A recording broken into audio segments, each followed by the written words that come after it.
Assalamualaikum warahmatullahi wabarakatuh.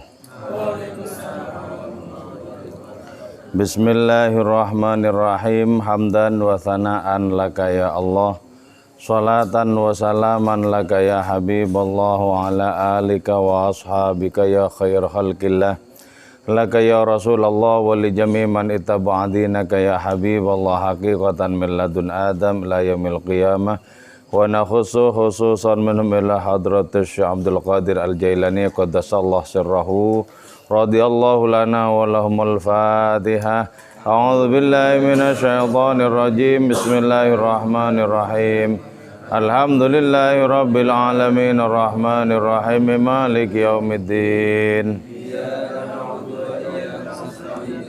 Shiratal mustaqim shiratal ladzina an'amta 'alaihim waladhdallin amin. Litaqarrubina ilallahi ta'ala, limahabbatina ila rasulillah sallallahu alaihi wasallam, li salamatina fid dini wad dunya wal akhirah, li qadai duyunina, li qadai hajatina min hawaijid dunya wal akhirah, li taysiri arzaqina halalan thayyiban mubarakan katsiran wasa'a, li sihhati ajsadina wa qulubina, li shifaa amradina zahiran wa batina, li daf'il balaya wal mihan wal fitan wal amrad wal asqam, li manafina li masalihina li ahli baitina wa auladina dzurriyyatina wa jiwarina wa asdiqaina wa jami'il muslimin wal muslimat wal mu'minin wal mu'minat al-ahya'i minhum wal amwat wal izzil islam wal muslimin bi judika ya Allah, bi syafaati nabiyyika ya Allah, bi barakati awliyaika ya Allah, wa bi asraril Fatihah.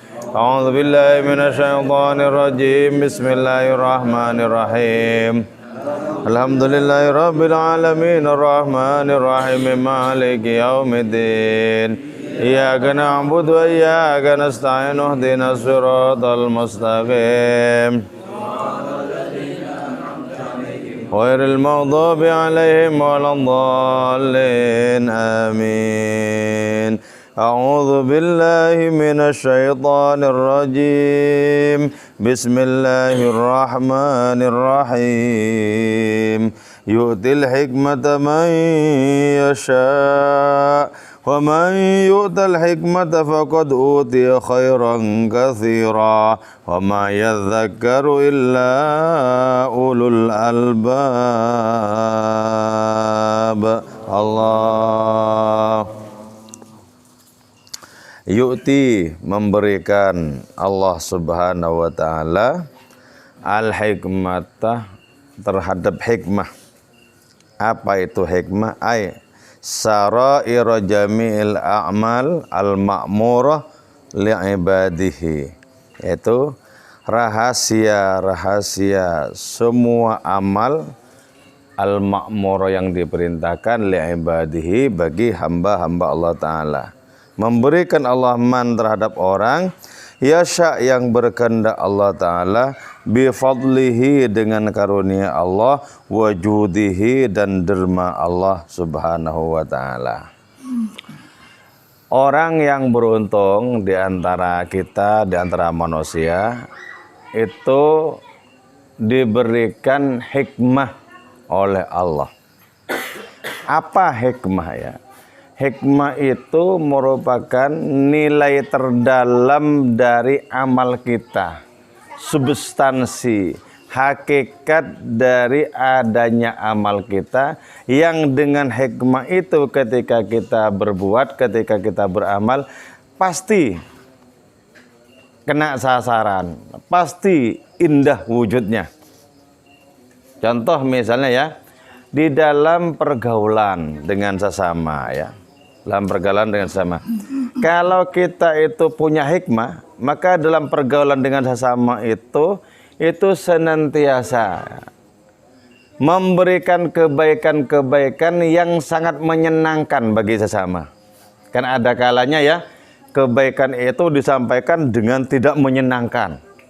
Misalnya caranya yang salah, misalnya caranya yang salah. Itu walaupun kebenaran bisa membuat orang lain itu dongkol. Tapi ketika caranya itu tepat, Maka kebenaran yang disampaikan itu menjadi enak diterima karena terasa indah. Itu namanya hikmah. Hikmah. Jadi hikmah itu merupakan ruh dari amal yang terdalam dari adanya amal itu. Jadi kalau orang mendapatkan hikmah itu, setiap perilakunya itu mengandung nilai-nilai keindahan rohani. Setiap perilakunya. Coba ya, bayangkan. Nabi yang mendapatkan nama dari Allah Ta'ala Al-Hakim. Yaitu orang yang sangat penuh hikmah. Orang yang sangat bijaksana. Itu Nabi di dalam menyapa seluruh sahabatnya. Itu menyenangkan bagi mereka. Menyenangkan bagi mereka. Jadi siapapun yang pernah disapa oleh Nabi, yang pernah dilirik oleh Nabi, dan orang itu beriman, ya, pasti orang ini merasakan nikmatnya sapaan dan lirikan Nabi itu. Kenapa? Karena beliau itu memiliki hikmah di mana perilaku beliau kemudian menjadi bermakna, menjadi sangat indah dengan adanya hikmah tersebut. Jadi karena itu kita belajar untuk apa? Untuk tidak sembrono. Ya. Pengennya nafsu, langsung nanggapin, langsung sembrono. Pengennya nafsu. Nah itu kita redam. Kita redam. Sehingga apa? Yang keluar itu ya walaupun tidak betul-betul indah ya tidak betul-betul kasar gitu lah ya. Tidak betul-betul sembrono. Jadi ditahan. Ditahan. Nanti ketika sudah semakin kukuh lagi dengan hikmah itu bukan perkara ditahan. Tapi memang sudah menjadi style, menjadi gaya seseorang itu. Jadi orang itu berperilaku, bergaul dengan sesama itu dengan nada dasar keindahan ilahi sudah. Jadi orang lain itu ya, orang lain itu merasa menjadi tentram di dekat orang itu, orang lain itu merasa damai di dekat orang itu, orang lain merasa terlindungi di dekat orang itu. Itu karena apa? Karena orang itu memiliki hikmah alias bijaksana. Nah, hikmah itu oleh Allah Ta'ala diberikan kepada siapapun yang dikehendaki. Yang dikehendaki. Jadi, dari sisi Allah Ta'ala, Allah itu tidak memerlukan alasan apapun untuk memberikan hikmah ini. Tapi siapa yang dikehendaki dapat, ya dapat. Gitu loh. Kalau Allah Ta'ala tidak memerlukan alasan bagi dirinya sendiri untuk memberikan hikmah, maka apalagi alasan dari sisi manusia. Allah sangat tidak memerlukan itu. Sama misalnya ya, ada orang yang derajatnya diangkat tinggi oleh Allah Ta'ala. Itu Allah mengangkat derajat seseorang tidak memerlukan alasan. Misalnya karena amalnya, enggak.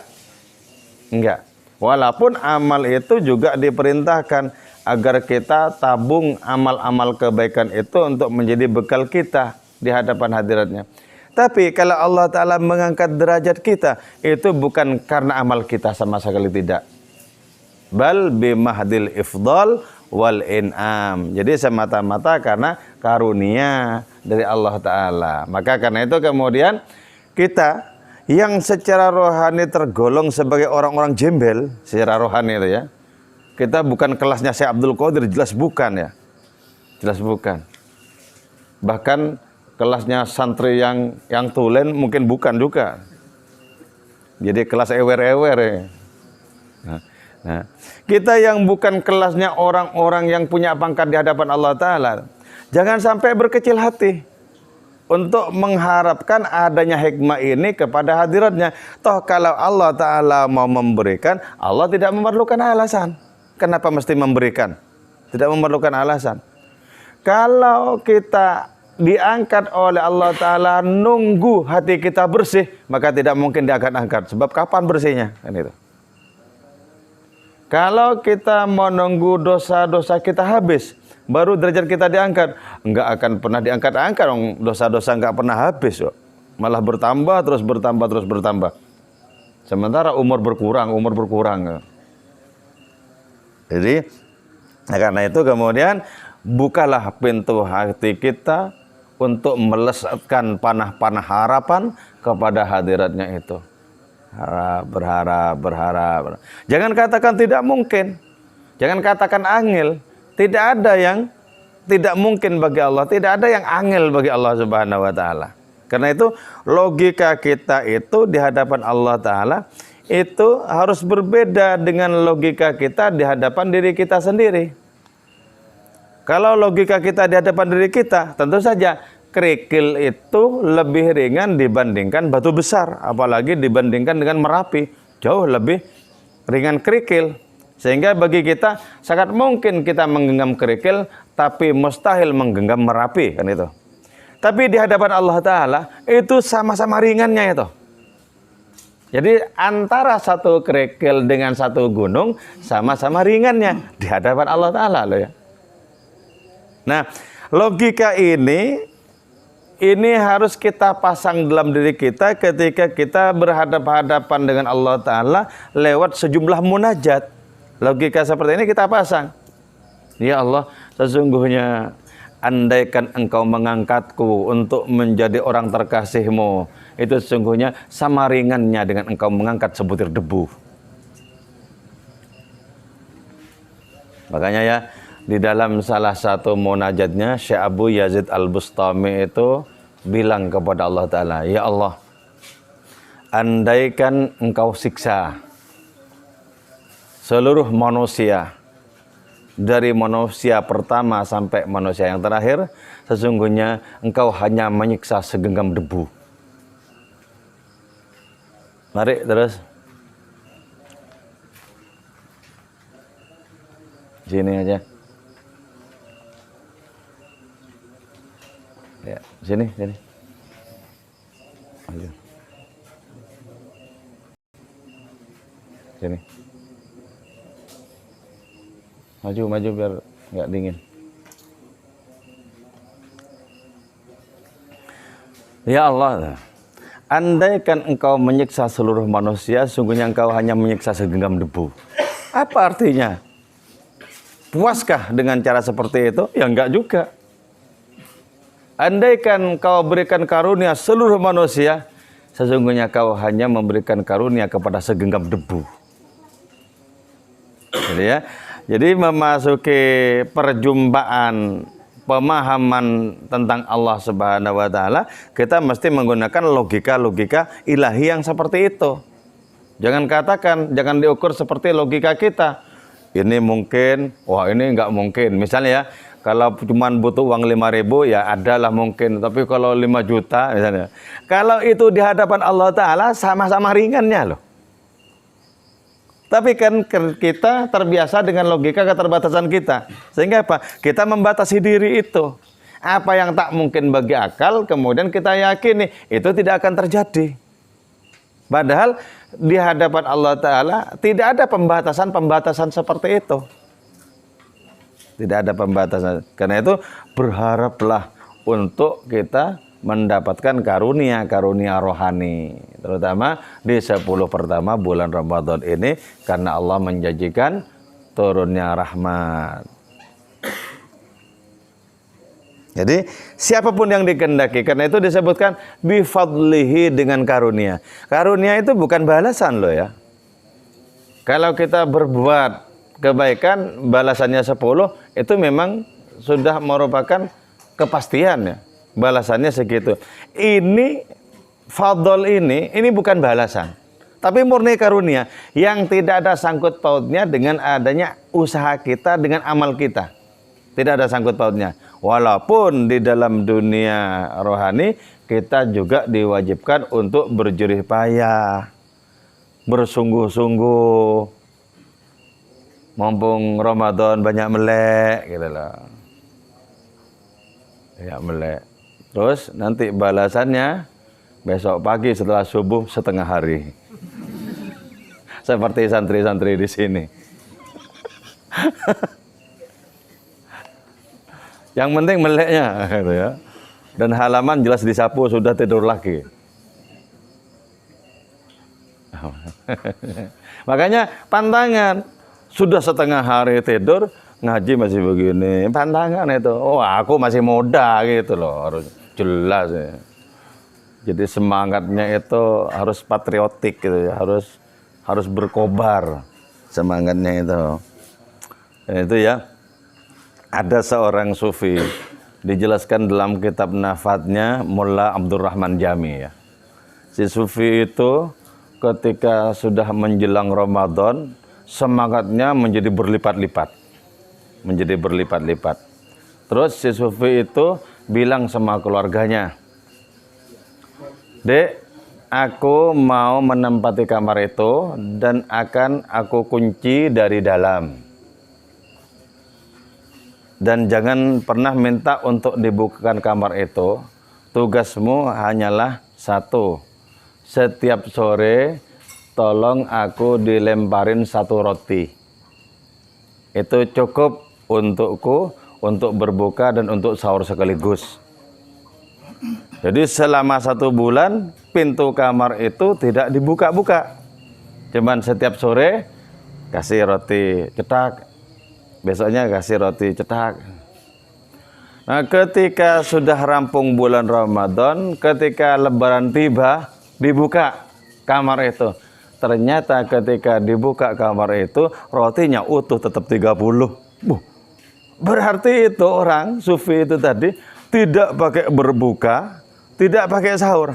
Bukannya zikiran, sahurnya zikiran. Ayo, ada yang mau daftar, tak kunci kamar.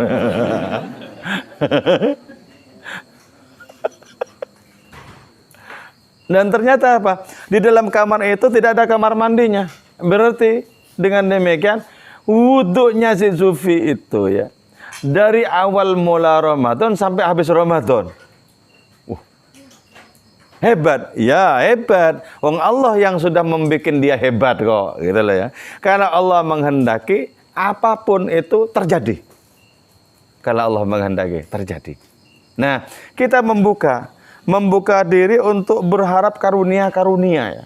Karunia-karunia rohani itu kita buka terus. Batin kita itu kita buka. Pastikan kita tidak bisa melangkah dalam dunia rohani dengan 1 kaki saja tanpa pertolongan Allah Subhanahu wa taala. Jadi tadi mestinya merasakan ketika kita tarawih itu murni pertolongannya. Kita mestinya tadi merasakan ketika berbuka puasa sepanjang hari itu pertolongannya. Bukan karena kita masih muda, karena kita sahur, bukan. Itu murni pertolongannya. Adapun kalau kita buka, kita sahur, itu kita melaksanakan perintah. Jadi harus dipisah-pisah cara berpikirnya. Melaksanakan perintah dan mendapatkan karunia. Itu 2 hal. Wajudihi.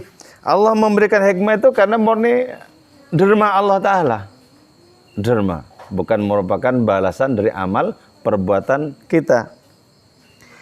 Wa man yu'tal hikmata faqad utiya khairan katsira. Wa man, dan adapun orang yu'ta ialah diberi itu orang al-hikmata kepada hikmah minal ibadi dari para hamba, faqad utiya maka sungguh telah diberi itu man khairan katsiran kepada kebaikan yang banyak. Jadi kalau orang dapat hikmah berarti dapat kebaikan yang banyak.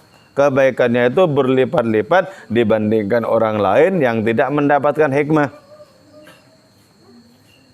Bagaimana bisa dikatakan orang yang mendapat hikmah mendapatkan kebaikan yang banyak? Loh iya, wong seluruh gerak-geriknya itu, seluruh gerak dan diamnya itu penuh dengan hikmah. Dan hikmah itu nilainya tinggi. Hikmah itu di atasnya ilmu loh ya, di atasnya ilmu.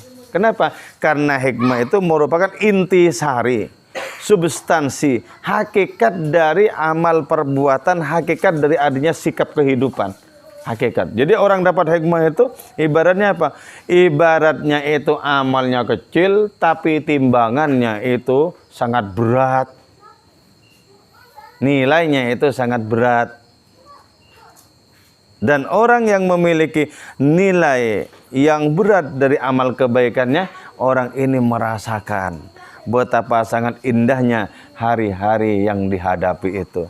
Dirasakan nikmat, bukan penuh dengan kehampaan, kebosanan, galau-galau dan lain semacamnya. Tidak. Nah, dari saking banyaknya kebaikan orang yang diberi hikmah itu, la yuhitu, tidak bisa mencakup bikathratihi, dengan banyaknya itu kebaikan orang yang dapat hikmah, illahu, kecuali Allah Ta'ala.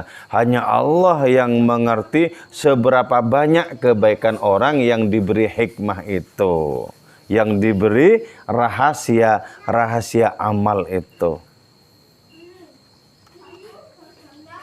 Jadi kita jadi ingat ya, jadi ingat sabda Nabi yang menyatakan, tadi malam saya menimbang amal kebaikan umat manusia dengan amalnya Abu Bakar. Ternyata masih lebih berat nilai amalnya Abu Bakar Siddiq. Jadi padahal ya, di timbangan yang sebelah itu nilai amalnya Abu Bakar Siddiq. Yang sebelahnya lagi nilai amalnya umat manusia seluruh dunia, masih lebih berat yang Abu Bakar Siddiq. Kenapa? Karena jelas memiliki hikmah, dan karena memiliki hikmah maka setiap amalnya itu, bahkan setiap gerak dan diamnya itu memiliki nilai yang bermutu di hadapan Allah Ta'ala. Terus ketika orang yang memiliki hikmah itu bergaul dengan sesama, selama sesama itu terbuka hatinya untuk kebaikan, pasti sesama itu merasakan keindahan perilaku orang yang memiliki hikmah itu. Pasti itu sudah. Wa ma yadhakaru, dan tidaklah mengambil peringatan, la yata'idhu, tidaklah mengambil peringatan, wa yatadzakkaru, dan mengambil peringatan, bihadil ayati, dengan ayat ini, illa ulul albab, kecuali ulul albab. Siapa ulul albab? Al-wasiluna, yaitu orang-orang ila lubbil umur, orang-orang yang sampai kepada inti sari berbagai macam perkara, berbagai macam hal dalam kehidupan ini. Jadi ulul albab itu orang yang merasakan substansi hakikat segala sesuatu. Dan hakikat segala sesuatu itu Allah.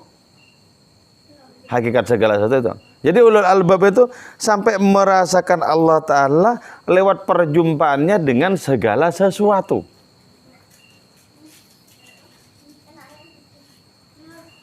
Ketemu substansi segala sesuatu. Merasakan Allah Ta'ala lewat menyaksikan segala sesuatu. Ulul albab. Di dalam sebuah ayat disebutkan ulul albab itu siapa? Alladzina yadhkuruna Allah Ta'ala qiyaman wa qu'udan wa ala junubihim wa yatafakkaruna fi khalqis samawati wal ard. Ulul albab itu adalah orang-orang yang berzikir kepada Allah baik ketika berdiri, ketika duduk, dan ketika berbaring. Jadi konotasi hatinya itu, zikirnya itu tidak pedot-pedot kepada Allah Ta'ala. Jadi hatinya itu nyambung terus dengan hadiratnya. Itu ulul albab. Ulul albab.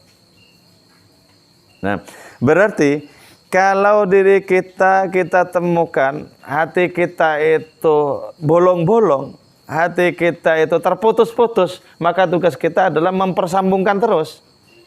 Setiap kali sadar bahwa kita lalai, kita lupa, astagfirullah, ingat apa aja ya dari tadi, kok kayak penting aja segala-galanya sampai terlepas dari Allah Ta'ala.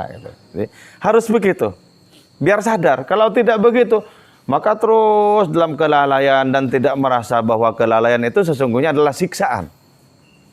Jadi, bagi orang yang sudah terbiasa, tersambung hatinya dengan Allah Ta'ala, lalai kepada Allah itu siksaan loh, siksaan.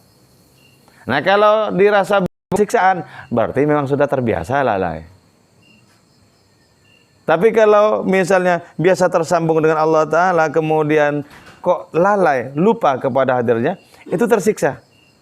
Sama dengan orang misalnya, orang ini tekun bangun malam, menikmati bangun malam, menikmati sholat, menikmati zikiran, sampai senang. Nah, suatu saat, entah mungkin karena kecapean atau kekenyangan, tidak bangun malam, itu nanti menyesalnya tidak karu-karuan. Astagfirullah, astagfirullah, sudah terbuang waktu yang sangat berharga itu, gitu. Tapi kalau tidak menyesal, misalnya, ya memang sudah terbiasa itu, nggak merasakan sama sekali nikmatnya bangun malam itu. Dibangunin malah marah-marah.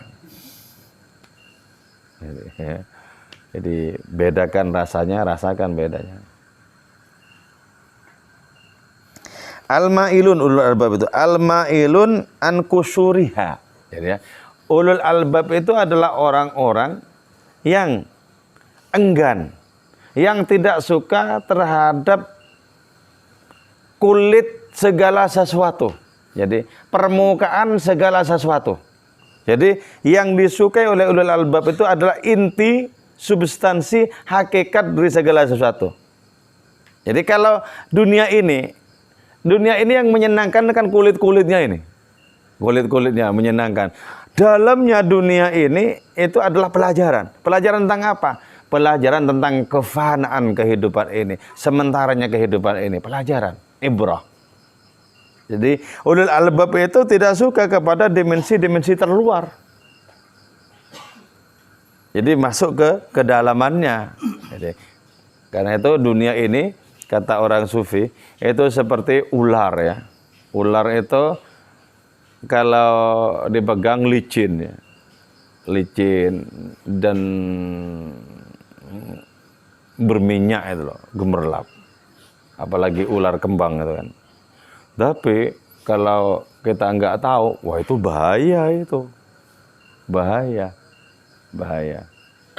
Jadi orang tahu bahwa dunia ini bahaya, itu dengan adanya akal, dengan adanya pemikiran bahwa orang yang tenggelam dalam kenikmatan dunia itu akan terseret semakin jauh dari Allah Ta'ala. Makin jauh, makin jauh, makin jauh, makin jauh. Coba misalnya begini, orang sedang menekuni pekerjaan. Misalnya dimulai dari jam 3 sore dan itu belum asar. Belum melaksanakan sholat asar maksudnya. Terus makin sore makin enak sekali pekerjaan itu, enak sekali. Sehingga kalau tidak ada kesiapan untuk sholat asar, tetap ditekuni itu, tekuni. Sebab makin lama itu, makin sore itu makin enak.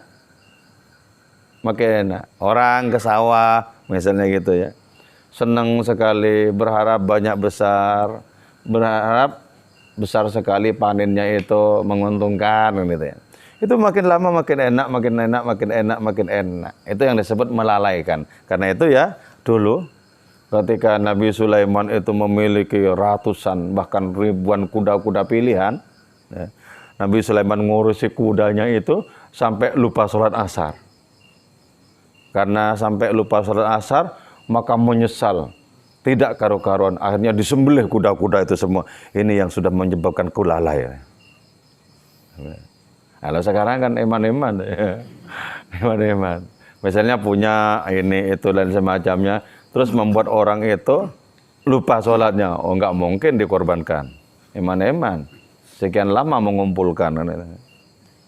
Tapi kalau Nabi Sulaiman lantas lebih berpihak kepada Allah Ta'ala ketimbang kesenangan-kesenangan kuda-kuda itu. Kuda-kuda itu kalau diterjemahkan sekarang, ya mobil-mobil. Kan kuda-kuda modern itu kan mobil. Mobil. Misalnya ya, ada orang memiliki mobil-mobil mewah. Paling kecilnya Fortuner. Ngurusi mobil-mobil itu, hilang sholatnya. Oh, enggak mungkin disedekahkan semua mobil-mobil itu. Enggak mungkin. Terus ulul albab itu apa? Siapa? Al-mutawajjihun ilallah bil azaim as-sahihah. Jadi orang-orang yang senantiasa tawajjuh, menghadapkan diri mereka kepada Allah Subhanahu wa taala dengan berbagai macam pelaksanaan perintah hadiratnya itu. Jadi perintah-perintah hadiratnya, terutama ibadah-ibadah mahdhah itu betul-betul dijaga. Dan ibadah-ibadah mahdhah itu dijadikan sarana untuk senantiasa tawajuh atau menghadapkan diri kepada Allah Subhanahu wa taala. Itu dulu para sahabat Nabi itu setelah sholat duhur itu dia merindukan datangnya sholat asar yang tiba waktunya masih nanti-nanti itu loh. Sudah dirindukan. Nah, itu kan ciri-ciri orang yang memiliki kegandrungan, memiliki cinta kepada hadiratnya kan gitu. Jadi belum waktunya, wah sudah nunggu-nunggu. Sama coba ya yang muda-muda nih janjian sama laki-laki sama perempuan itu kan. Belum waktunya sudah nyampe di tempat itu. Sudah nyampe di tempat. Kenapa? Demi degup-degup cinta. Sampai di tempat. Coba dengan Allah Subhanahu wa taala, belum waktunya subuh, sudah menunggu, Kayak santri-santri di sini nunggu. Sebab kalau nggak menunggu saya marahin. Kalau dibiarin bablas tidur. Jadi itu ulul albab. Terus ulul albab itu siapa? Adalah al-mu'ridun, orang-orang yang berpaling anir rukhsih al-mu'addiyah ilal jaraim. Yaitu menghindar dari adanya kemurahan-kemurahan. Nah, kemurahan-kemurahan itu artinya rukhsah ya. Kan ada azimah, ada rukhsah. Kalau rukhsah itu adalah kemurahan. Misalnya dalam perjalanan boleh tidak berpuasa kan itu ya. Nah, ada kalanya kemurahan-kemurahan itu bisa menyeret seseorang kepada dosa-dosa loh. Contoh misalnya ya, dalam perjalanan di bulan puasa. Misalnya jarak tempuh yang boleh orang itu tidak berpuasa, misalnya ya, jarak tempuh itu 98 kilo. Nah, terus karena ada ketentuannya seperti itu dan orang ini perjalanannya tidak nyampe sejauh itu. Lagi pula pakai kendaraan ber-AC juga, apa capeknya kan itu ya. Nah, terus kemudian dipakai itu logika rukhsah, dipakai logika kemurahan dipakai. Nah, sama-sama berjalan kok. Ya kalau begitu ya boleh juga toh nggak puasa dari Sleman ke Bantul misalnya. Jadi nah ini yang menyeret kepada adanya dosa-dosa. Model pemahaman rukhsah yang seperti itu menyeret kepada dosa-dosa. Jadi karena itu lebih selamat orang yang berhati-hati. Lebih selamat orang yang berhati-hati. Lapar juga enggak tuh. Lapar enggak. Panas juga enggak. Loh, apa kok berhenti? Kan gitu. Iya kalau misalnya jalan kaki terus menyebabkan lapar, dahaga, menyebabkan capek dan lain semacamnya. Nah, itu baru alasan kan itu. Alasan. Jadi orang-orang yang disebut ulul albab ini adalah mereka yang berada di hakikat segala sesuatu, mereka yang senantiasa bertawajuh kepada Allah Subhanahu wa taala, mereka yang senantiasa berpaling dari adanya berbagai macam kemurahan yang mengantarkan kepada adanya dosa-dosa. Nah, orang yang termasuk ulul albab itulah orang-orang yang senantiasa mengambil peringatan dengan adanya ayat seperti ini dan ayat yang lain. Jadi dirinya senantiasa berada dalam perubahan menjadi lebih baik, lebih baik, lebih baik dan seterusnya. Oke ya, satu ayat ini yang kita ulas pada malam hari ini. Moga-moga menjadi barokah untuk kita, juga untuk keluarga kita. Semoga sisa umur kita menjadi semakin bersemangat di hadapan Allah, makin nikmat dalam melaksanakan ibadah-ibadah kepada hadiratnya. Wal afu minkum. Wassalamualaikum warahmatullahi wabarakatuh.